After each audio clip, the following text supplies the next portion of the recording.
Lehenengo euskal baserriak 15. mendearen azken urteetan sortu ziren.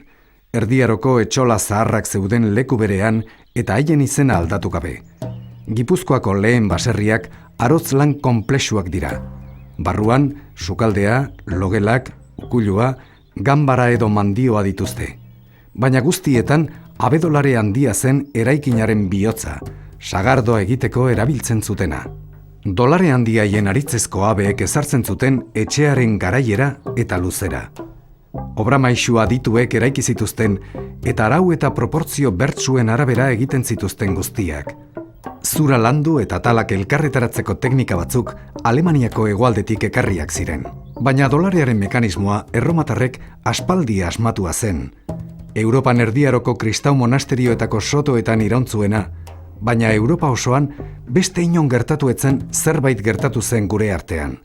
Sagardo egiteko dolare handi horren barruan egin zutela beren bizilekua milaka nekazari familiak. Etxe osoa puzle handi bada 3 dimentsiotan. Aritzezko 100 atal daude beren artean bat eginda eta kabilaz josita burdinazko hiltze bakar bat ere erabili gabe. 16. mendearen bukaeran, Ameriketatik artoa ekarri zutenean, erabateko aldaketa eragin zuen igartu baitin.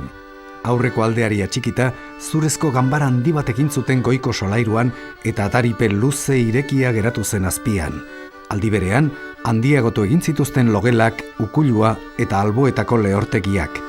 Artoari esker, baserria behin betiko bukatuta geratu zen. 1630